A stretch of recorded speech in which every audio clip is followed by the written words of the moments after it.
wabarakatuh. Halo semuanya, perkenalkan nama aku Salsabila Titiana dari kelas 10 MIPA 2 nomor absen 30.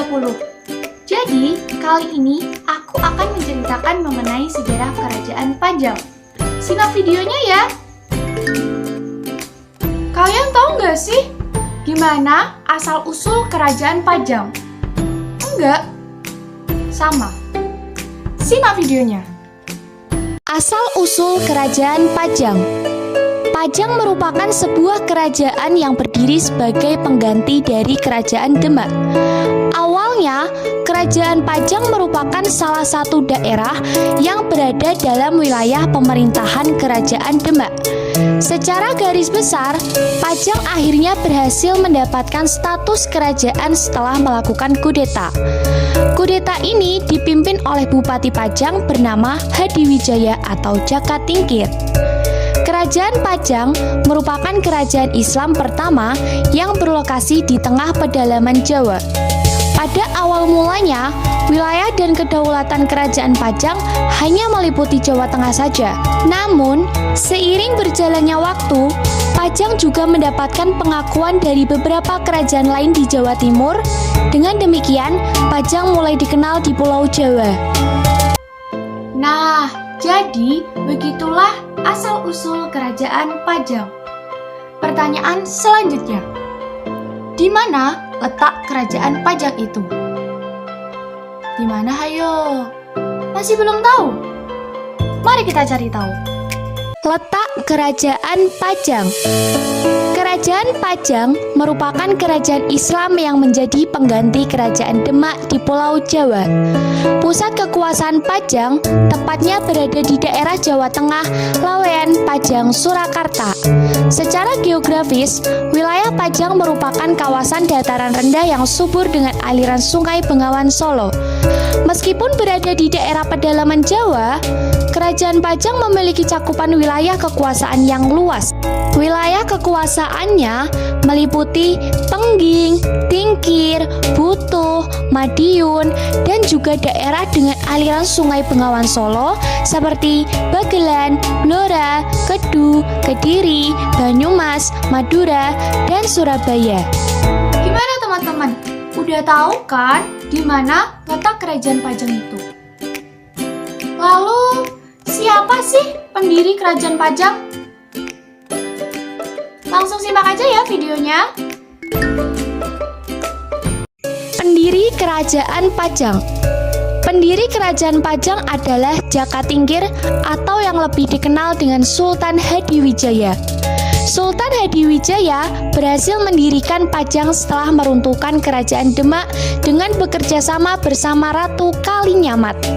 Kerjasama ini dijalankan dengan rencana pembunuhan Arya Penangsang sebagai Raja Demak. Setelah Arya Penangsang wafat, Demak pun mengalami keruntuhan dan muncullah Kerajaan Pajang sebagai kerajaan bercorak Islam di Pulau Jawa. Oke teman-teman, tenang. Aku tidak akan memberikan pertanyaan lagi. Aku akan menceritakan kehidupan masyarakat Kerajaan Pajang dan masa kejayaan Kerajaan Pajang. Menarik bukan? Penasaran kan? Simak videonya. Kehidupan masyarakat Kerajaan Pajang. Yang pertama, kehidupan politik Kerajaan Pajang. Kehidupan politik Kerajaan Pajang dipenuhi dengan banyak tokoh yang terpaku dengan dendam dan perebutan pemerintahan. Pada awal berdirinya, Kerajaan Pajang mengalami kudeta yang dilakukan oleh Arya Penangsang. Kudeta ini dijalankan berdasar dengan rasa benci dan dendam kepada Sultan Hadiwijaya. Alhasil, pertikaian darah antara Hadiwijaya dan Arya Penangsang pun tak dapat dihindari. Keberadaan para wali Songo pada masa kudeta ini pun tidak begitu kentara. Hal ini lantaran adanya instruksi dari Sunan Kalijaga agar para wali dapat menempatkan diri dan tidak ikut campur dalam jalannya perperangan. Hal inilah yang kemudian memunculkan filsafat bahwa wali hanyalah mengurusi agama dan bukan soal perebutan kekuasaan ataupun pimpinan. Selain itu, kehidupan politik kerajaan Pajang juga dihiasi dengan usaha perebutan tahta yang terus berjalan dari masa Sultan Hadiwijaya hingga masa pemerintahan Pangeran Benawa II. Perebutan ini terjadi lantaran dendam dengan ketidakpastian pewarisan tangkup kepemimpinan di Pajang. Yang kedua, kehidupan ekonomi kerajaan Pajang. Pajang merupakan wilayah subur yang menyandang predikat sebagai lumbung beras pada abad ke-16 hingga 17. Suburnya tanaman pokok di Pajang tidak lain didasari dari letak Pajang yang berada di dataran rendah Sungai Pepe dan Dengkeng dengan Bengawan Solo. Letaknya yang strategis membuat tanah Pajang memiliki sistem irigasi yang terkelola dengan baik. Pajang bahkan mampu menjadi eksportir beras yang secara aktif mengirimkan beras melewati jalur perdagangan Sungai Bengawan Solo. Aktifnya perdagangan Pajang ini juga berimbas dengan tingginya tingkat kehidupan ekonomi masyarakatnya. Bahkan, wilayah Pajang sempat digadang-gadang sebagai salah satu wilayah agraris maritim yang memiliki potensi tinggi. Yang ketiga, kehidupan sosial kerajaan Pajang. Kehidupan sosial masyarakat Pajang di masa lalu digambarkan sebagai masyarakat yang harmonis dan memiliki tingkat kearifan lokal yang tinggi. Kehidupan sosial yang tinggi ini tentunya juga didukung dengan faktor ekonomi yang tinggi pula pada masa tersebut. Yang keempat, kehidupan agama kerajaan Pajang. Kehidupan agama masyarakat Pajang dihiasi dengan perkembangan Islam yang sangat pesat. Perkembangan Islam yang pesat inilah yang menjadi cikal bakal berdirinya Kerajaan Pajang sebagai salah satu kerajaan bercorak Islam yang terkenal di Nusantara. Tentunya, perkembangan agama Islam ini tak lepas dari peran para wali songo yang turut serta menyebarluaskan agama Islam di tanah Pajang. Terlepas dari itu, Sultan Hadiwijaya sebagai raja pertama Pajang juga memiliki pengaruh yang besar. Terkenalnya Sultan Hadiwijaya sebagai pemeluk Islam yang taat membuat masyarakat Pajang membuka diri terhadap pemikiran dan ajaran Islam. Yang kelima, kehidupan kebudayaan kerajaan Pajang. Kehidupan budaya di Pajang banyak dipengaruhi oleh seni-seni Islamis. Hal ini terbukti dari berdirinya Masjid Laweyan sebagai pusat peribadahan Islam pada masa tersebut. Selain itu, kebudayaan membatik tulis juga merupakan sebuah kebanggaan sekaligus bukti peninggalan Pajang di Jawa. Masa kejayaan kerajaan Pajang. Masa emas atau kejayaan dari kerajaan Pajang terjadi saat Pajang dipimpin oleh Sultan Hadiwijaya. Pada masa tersebut, Sultan Hadiwijaya bahkan berhasil mendapatkan pengakuan oleh raja-raja Jawa sebagai raja paling berpengaruh di Pulau Jawa pada waktu itu. Sultan Hadiwijaya juga berhasil menaklukkan beberapa daerah seperti Madiun, Kediri, dan juga Blora. Selain itu, lumbung padi di daerah Pajang pun dinyatakan sebagai lumbung padi terbaik dan terbesar di Pulau Jawa. Kemudian, dari masa pemerintahannya, Pajang juga mengalami kemajuan dari segi sosial budaya. Hingga pada tahun 1581, Sultan Hadiwijaya juga memperoleh gelar resminya sebagai Sultan. Ya, jadi begitulah kehidupan politik, ekonomi, sosial, agama, dan kebudayaan kerajaan Pajang. Kalian penasaran gak sih sama sistem dan perkembangan pemerintahan kerajaan Pajang? Simak videonya! Sistem dan perkembangan pemerintahan kerajaan Pajang. Sistem pemerintahan kerajaan Pajang merupakan kerajaan Islam pertama di Jawa bagian pedalaman. Menandai runtuhnya kerajaan Demak, Pajang mengambil alih peranan kerajaan bercorak Islam di tanah Jawa. Dalam pemerintahannya, Pajang memposisikan adipati-adipati sebagai perpanjangan tangan dari raja yang berkuasa. Bahkan pada masa pemerintahan Pangeran Benawa, kerajaan Pajang juga memiliki seorang senopati yang membantu menjalankan tugas-tugas kerajaan. Nah, sekarang kan kita sudah mengetahui mengenai sistem dan perkembangan pemerintahan kerajaan Pajang. Lalu, bagaimana sih silsilah raja-raja kerajaan Pajang atau siapa saja yang pernah menjadi raja kerajaan Pajang? Simak videonya ya! Silsilah raja-raja kerajaan Pajang. Raja yang pertama, Jaka Tingkir atau Sultan Hadiwijaya. Jaka Tingkir memerintah kerajaan Pajang dari tahun 1549 sampai tahun 1582. Jaka Tingkir naik tahta dengan gelar Sultan Hadiwijaya. Hadiwijaya adalah menantu dari Sultan Trenggana yang menikahi Ratu Mas Cempaka atau putri Sultan Trenggana. Pada masa pemerintahannya, Pajang berusaha untuk menaklukkan Jawa Timur. Saat Demak jatuh, banyak daerah-daerah Jawa Timur melepaskan diri dari Demak. Sultan Hadiwijaya berhasil menaklukkan sebagian besar Jawa Timur, seperti Surabaya dan Madura. Sultan Hadiwijaya meninggal pada tahun 1582 setelah mengalami sakit parah pulang berperang untuk mengalahkan Mataram, saat itu dipimpin oleh Sutawijaya. Kekalahan tersebut menjadi embrio kemunduran kerajaan Pajang. Sebelum meninggal dunia, ia meminta kepada penerusnya agar tidak membalas kepada Sutawijaya. Oleh karena Sutawijaya merupakan anak angkatnya sendiri dan kematiannya merupakan takdir dari Tuhan Yang Maha Esa, Jaka Tingkir meninggal dan dimakamkan di desa Butuh. Raja yang kedua, Arya Panggiri. Arya Panggiri memerintah tidak begitu lama, hanya 1 tahun, yakni dari tahun 1587 sampai tahun 1588. Arya Panggiri sendiri merupakan anak Pangeran Prawoto dari Demak dan menantu dari Jaka Tingkir. Singkatnya, pada masa kekuasaannya diakibatkan karena perang saudara dengan Pangeran Benawa. Sebenarnya, Arya Panggiri sudah berusaha agar pemberontakan yang dilakukan oleh Pangeran Benawa tidak terjadi dengan cara menjadikan Pangeran Benawa menjadi bupati di Jipang. Raja yang ketiga, Pangeran Benawa. Pangeran Benawa melakukan pemberontakan terhadap Arya Panggiri dibantu oleh punggawa-punggawa dari Demak dan dari Panembahan Senopati, putra dari Ki Ageng Pamanahan.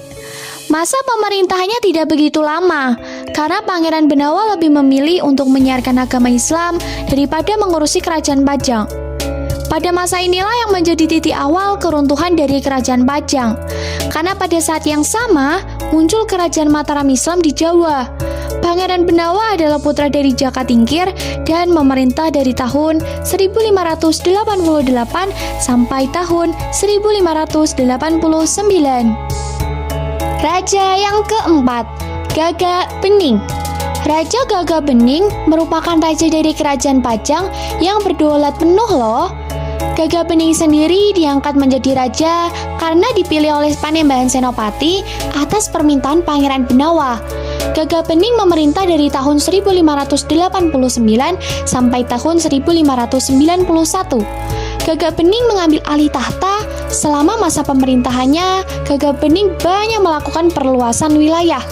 Dia juga kerap kali melakukan perombakan dan peraturan di istana. Setelah Gagak Bening meninggal dunia, penggantinya adalah anak dari Pangeran Benawa. Raja yang kelima atau raja yang terakhir yaitu Pangeran Benawa II pada tahun 1591 sampai tahun 1618. Masa pemerintahan Pangeran Benawa II tercatat sebagai masa pemerintahan terakhir kerajaan Pajang. Hal ini lantaran muncul beberapa kudeta dari masa ini dengan tujuan menghancurkan kerajaan Mataram. Namun, kudeta yang direncanakan justru menjadi bumerang dan menghancurkan kerajaannya sendiri. Oke teman-teman, jadi pemerintahan kerajaan Pajang diawali oleh Jaka Tingkir atau yang lebih dikenal dengan Sultan Hadiwijaya, kemudian Arya Panggiri, kemudian Pangeran Benawa, selanjutnya Gagak Bening, dan masa pemerintahan kerajaan Pajang diakhiri oleh Pangeran Benawa II. Teman-teman, sebenarnya kerajaan Pajang sudah runtuh loh teman-teman. Kira-kira apa ya yang menjadi penyebab keruntuhan kerajaan Pajang? Mari kita cari tahu teman-teman. Penyebab keruntuhan kerajaan Pajang. Yang pertama, melawan Sutawijaya. Awal masa kemunduran Kerajaan Pajang dimulai dari peperangan melawan Sutawijaya. Setelah diangkatnya Sutawijaya sebagai pemimpin Mataram, kerajaan ini pun mulai berkeinginan memisahkan diri dengan Pajang. Keinginan Sutawijaya untuk melepaskan diri dengan Pajang kemudian menjadi awal mula perselisihan Pajang antara Pajang dan Mataram. Meskipun peperangan antara keduanya dimenangkan oleh Hadiwijaya, Pajang cukup banyak mengalami kerugian dan kemunduran perkembangan. Hal ini lantaran Hadiwijaya sebagai raja terlalu fokus memerangi Sutawijaya dan mengabaikan Pajang. Kondisi diperburuk dengan meninggalnya Hadiwijaya tanpa adanya penerus yang mumpuni untuk memerintah Pajang. Yang kedua, perebutan tahta. Seperti pada kerajaan lainnya, perebutan tahta kerajaan juga tak luput dari penyebab keruntuhan kerajaan Pajang. Setelah Sultan Hadiwijaya meninggal, perebutan tahta terjadi antara menantu Arya Panggiri dan putranya Pangeran Benawa. Perebutan kekuasaan ini membuat basis kekuatan kerajaan terpecah menjadi dua kekuatan. Pada akhirnya, perebutan tahta dimenangkan oleh Arya Panggiri pada tahun 1583. Namun sayangnya, pemerintahan Arya Panggiri hanya dipenuhi dengan keinginan untuk balas dendam terhadap kerajaan Mataram, sehingga banyak urusan kerajaan yang terbengkalai. Yang ketiga, bawahan kerajaan Mataram. Setelah masa kepemimpinan Pangeran Benawa II berakhir pada tahun 1587, Pajang menjadi kerajaan yang pasif. Hal ini lantaran Pajang tidak memiliki putra mahkota yang dapat melanjutkan kepemimpinan Pangeran Benawa II. Dengan demikian, kerajaan Mataram mengambil kesempatan ini dan menjadikannya sebagai daerah yang berada di bawah kekuasaan Mataram. Oke teman-teman, sekarang kan kita sudah mengetahui mengenai penyebab-penyebab keruntuhan kerajaan Pajang. Nah, sekarang mari kita cari tahu apa saja prasasti dan bukti peninggalan kerajaan Pajang. Simak videonya teman-teman. Prasasti dan bukti peninggalan kerajaan Pajang. Yang pertama, Bandar Kabanaran. Bandar Kabanaran merupakan salah satu bandar peninggalan kerajaan Pajang. Bandar yang terletak di tepi sungai Jenes ini merupakan tempat yang berkembang pesat pada masa kerajaan Pajang. Pada masa lalu, jalur Jenes merupakan jalur transportasi dan perdagangan besar bagi Pajang. Tak heran banyak kegiatan yang berpusat pada bandar ini. Yang kedua, Masjid Laweyan. Masjid Laweyan merupakan peninggalan lainnya dari Pajang yang menandakan bahwa kerajaan Pajang merupakan kerajaan Islam di masa lalu. Keberadaan Masjid Laweyan juga menjadi bukti bahwa di masa Pajang, penyebaran dan keberadaan agama Islam cukup pesat. Keunikan Masjid Laweyan terletak pada adanya beberapa sudut-sudut yang dulunya digunakan sebagai tempat peribadatan umat Hindu. Yang ketiga, Makam Bangsawan Pajang. Makam Bangsawan Pajang ini dibuat pada masa Ki Ageng Henis. Tujuan didirikannya makam ini adalah sebagai rasa hormat terhadap para bangsawan dan keluarga kerajaan yang telah berjasa bagi kerajaan Pajang pada masa lalu. Dikabarkan di wilayah makam ini juga disemayamkan Jaka Tingkir atau Sultan Hadiwijaya yang merupakan raja pertama Pajang. Yang keempat, Pasar Laweyan. Pasar Laweyan di masa lalu dikenal sebagai tempat tinggal Nglawiyan. Nglawiyan merupakan sebutan bagi penduduk Laweyan yang memiliki perekonomian tinggi. Tingginya perekonomian Nglawiyan dipengaruhi dari keberadaan Laweyan sebagai pusat jual beli kerajaan batik tulis. Tempat ini disebut sebagai salah satu peninggalan sejarah lantaran merupakan salah satu wilayah penting di masa lalu. Yang kelima, Seni Batik Laweyan. Selain masjid, peninggalan dari kerajaan Pajang yang masih sangat eksis hingga hari ini adalah Kampung Batik Laweyan. Kampung Batik ini sudah menjadi pusat batik yang ada di kota Solo dengan luas tanah sekitar 24 hektar loh. Kampung ini sudah ada sejak pemerintahan Kerajaan Pajang di tahun 1546 yang kini dibuat dengan konsep terintegrasi. Di Kampung Batik ini ada ratusan pengrajin batik yang karyanya sudah tidak diragukan lagi loh. Salah satu motif batik yang terkenal dari kampung ini adalah motif Truntum dan Tirto Tejo. Kampung ini kini menjadi salah satu produsen batik berkualitas tinggi karena masih diolah secara tradisional.